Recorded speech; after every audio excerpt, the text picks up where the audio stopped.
Salute to Peyton is presented by Bill Estes Automotive Group. All right, welcome back. Day 2 of our Salute to Peyton coverage on Wish TV continues right now. And tonight, Peyton's former coach, Tony Dungy, is weighing in on number 18's legacy. And there's not too many people who know Peyton better than the Hall of Fame coach, so that's why our sports director, Anthony Calhoun, sat down with Dungy to reflect just on the impact Peyton has had on the Colts and the entire Hoosier State. Peyton Manning and Tony Dungy brought Colts fans moments they'll never forget. I wanted to be on a team that won the Super Bowl. Wins after wins. Manning looks for the quick throw, throws to Reggie, touchdown! Division championships. He's going to throw one intended for Garcon. He's got it! So this weekend, the Colts will celebrate Manning's incredible career in Indy, and Dungy says number 18 deserves every accolades coming his way. But it's what he did off the field that keeps his former coach smiling. To me, that's what I love.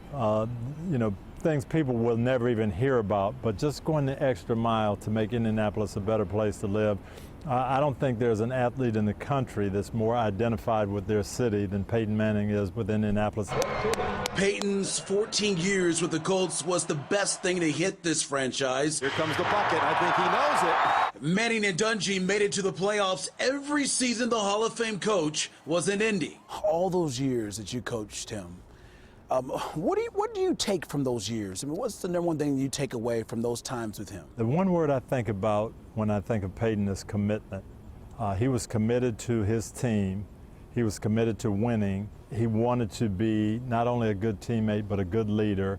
And he was committed to the city. Dungy shared with me stories after stories about his former quarterback, and it's no secret Peyton is the master when it comes to perfection, and he just didn't hold himself to that high standard, but everybody, and I mean everybody. Not only is demanding that of his teammates, but he's performing at that level day in and day out, and then challenging you. Why isn't everything at this level, from lunches and and breakfast and the condition of the field and everything has got to be at a championship level, because that's what we expect. Here he's going long, and a man wide open. It's Wade! The Super Bowl win with Dungy and the countless victories are why this weekend belongs to number 18.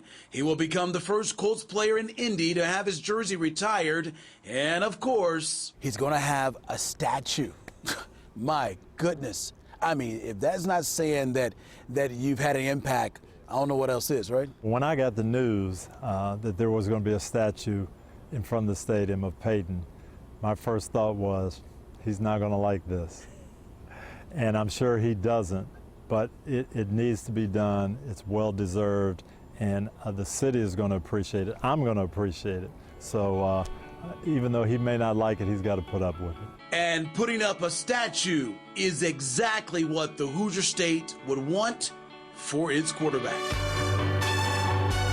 Anthony Calhoun, 24-Hour News 8. Quite the legacy, and a reminder, our Salute to Peyton coverage continues all week leading up to the statue unveiling on Saturday at 3 p.m. AC and Wish TV Colts analyst Bill Brooks will have live coverage from Lucas Oil Stadium.